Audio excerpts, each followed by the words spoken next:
Hello and welcome to Fowl Plays, where we look at tales of tabletop tragedy that are sure to ruffle some feathers.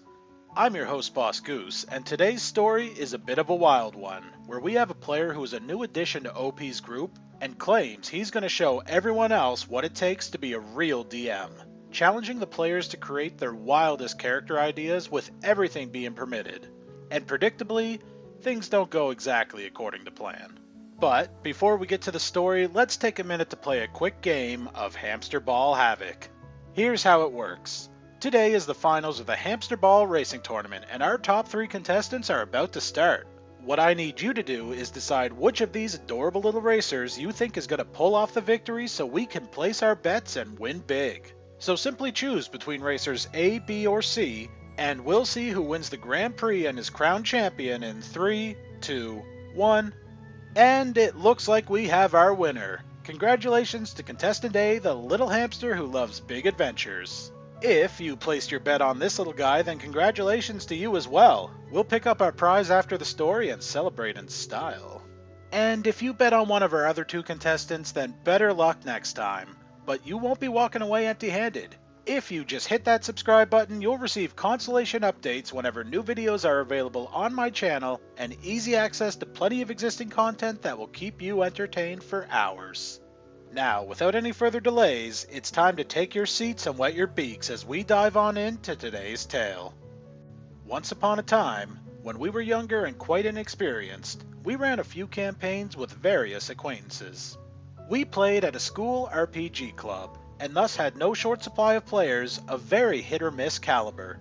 My roommate, as well as I and some members of the group, would DM in alternates about twice a week. While the game had its flaws, we still had fun aplenty. Nobody was stuck in a perma-GM role, and things were always fresh, with various people bringing ideas to the table. Enter Bob. Bob was one of the newest recruits to the party, and he was the kind of player that would attempt a power game and play incredible characters, only to fall flat. My roommate had a great knowledge of the rules and was himself the crowned king of munchkinism. If you showed up at his table with a combo that made you invincible, he'd explain to you in details why stuff didn't stack or you simply misread your abilities completely. Bob took this as a challenge, and one day announced that he himself would be running a special adventure where he would show us what it means to really DM. He had a scenario ready that would test the limits of our knowledge and tactical abilities.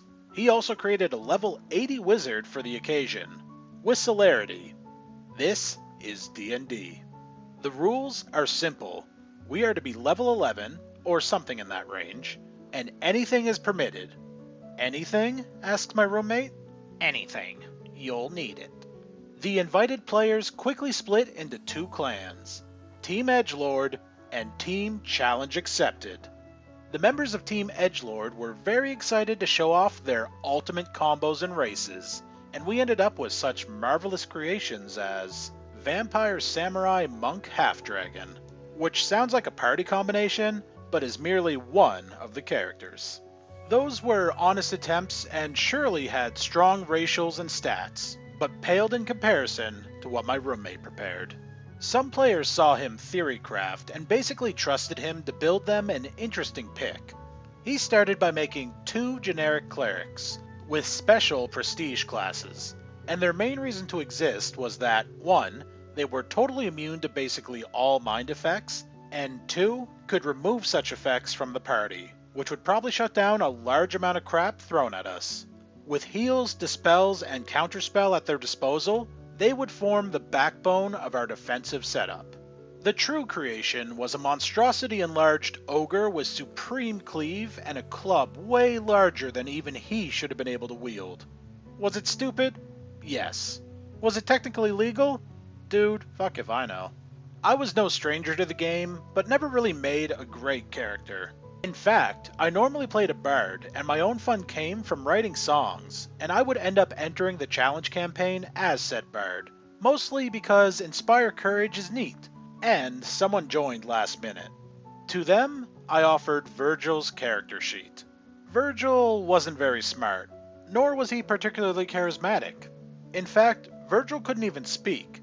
He didn't even have class levels. Virgil was, however, very, very good at grappling.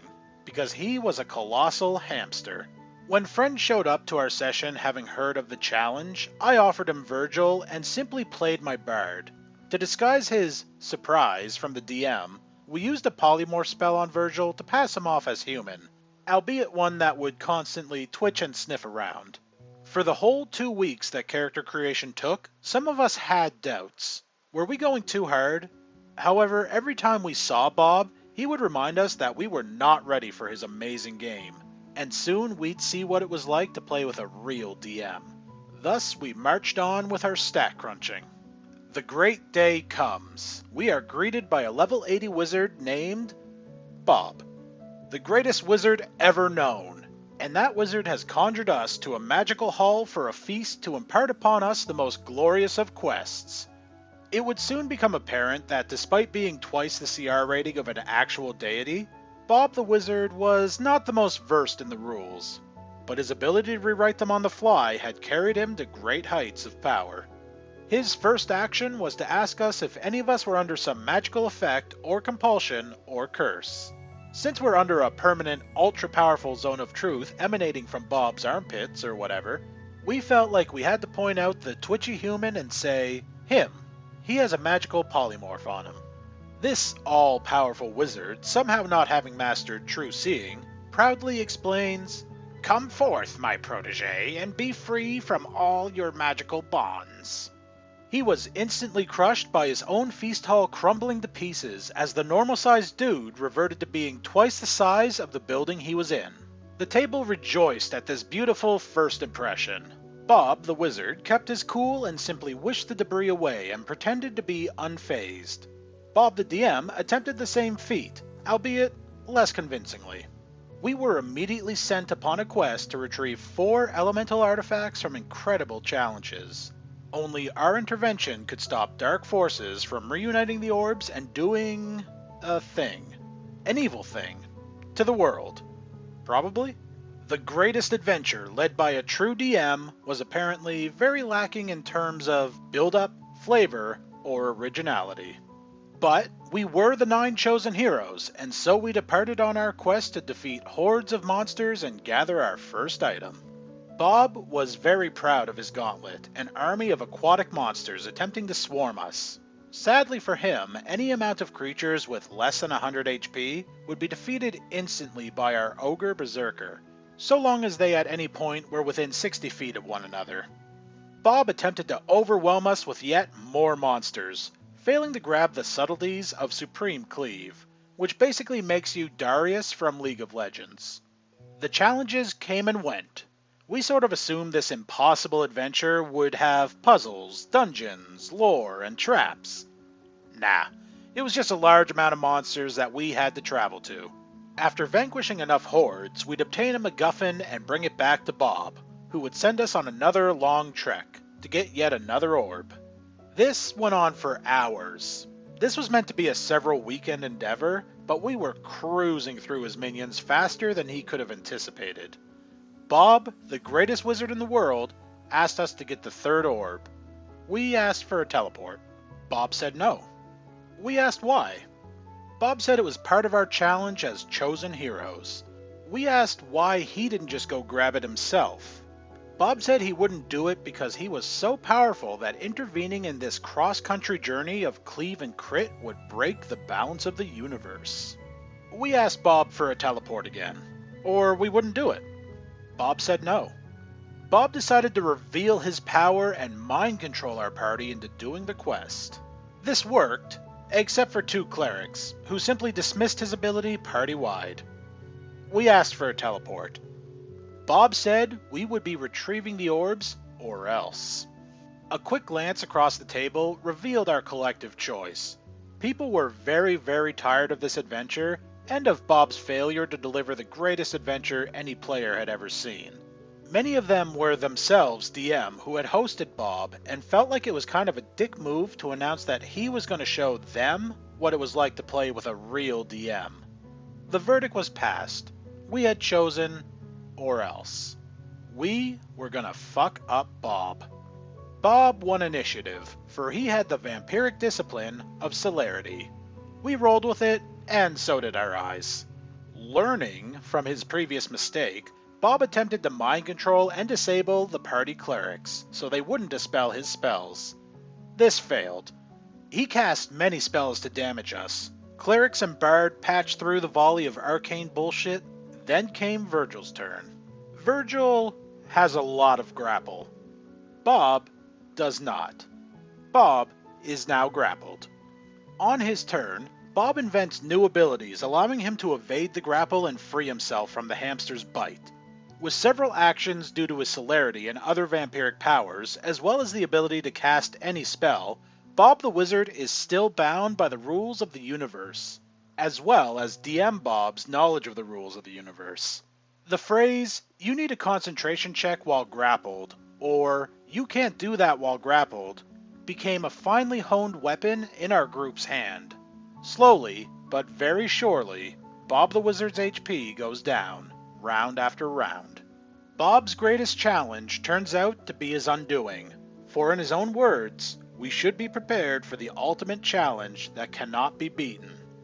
Defeated, he describes his character insert falling to our party, and attempts to turn this into somehow a victory for himself. Bob. As you finally vanquish the wizard, you can see the orbs begin to turn dark. You have made a terrible mistake. By refusing the mighty wizard Bob's quest, you have doomed the world, and soon the orbs will be used for evil. You will all be killed by your decision. Virgil. I chew up the wizard's corpse and eat it. What a story. Things got pretty crazy here, but overall an entertaining experience for this goose to read about. Not exactly a horror story in the traditional sense, but after the last couple, I felt like I needed a bit of a palate cleanser. So Bob sounded like quite a piece of work, and I think this experience may have actually been a good thing for him to go through, all things considered.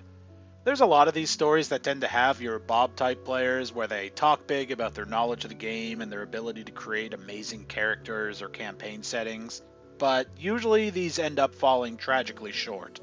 Now, just to be clear, you don't need to be an expert in D&D to create a fun game or interesting characters. All you really need is the right attitude and the cooperation of the people you play with. Bob had none of these. And he really shot himself in the foot right off the bat by claiming that he's going to show a group who frequently does DM what a real DM can do. It creates an adversarial tone at the table because he's basically telling everyone else there that they suck and he's going to show them how it's really done. Secondly, allowing the players to make whatever they wanted regardless of source is going to make things so incredibly difficult for you, verging on the impossible.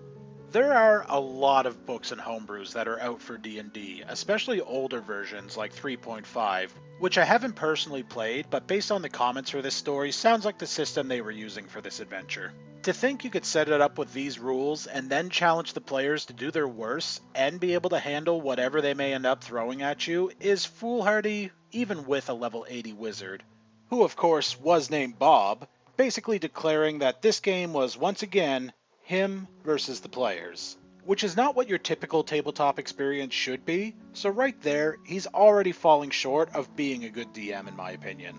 Can't really blame the players for taking advantage of these rules or lack thereof, because this is what the DM told them to do, and if they really hadn't, it sounds like the encounters in this game would have been a nightmare. We don't know much about the rest of the party or players, which is fine because they aren't really relevant, but it's time to give a big shout out to Virgil. Is a colossal hamster player character stupid? Yes. Do I care? Hell no. The idea of this colossal hamster, that's at least 64 feet tall, weighing 125 tons for those unfamiliar with sizes, running around and saving the world is amazing. It's that kind of wild creativity that makes me love D&D. Now, of course this wouldn't work in a regular game, but in a no-holds-barred session like this, where you could have been anything, why the hell not a giant ball of fluff? A ball of fluff who turned out to be the MVP against Wizard Bob himself. Surely no matter what the DM had planned for, he could not have seen this coming. And you know what? Despite Bob's cockiness and other faults, I will hand it to him. Even though he tried to skirt the rules, he did bind himself by them when they were pointed out, and allowed the party to defeat his godlike wizard. And his reward for this grindy game with an overpowered self-insert is he can now claim to have created the most powerful hamster snack in D&D history. Anyways, enough rambling. Thank you for checking out my channel and sticking around till the end. Hopefully you found it as entertaining as I did. I upload new content every Tuesday, Thursday, and Sunday, so make sure you check out my channel for more D&D stories. And if you like this video, go ahead and hit that subscribe button and leave me a goosebump in the comments below. Your feedback and support is greatly appreciated. But until next time, be good players.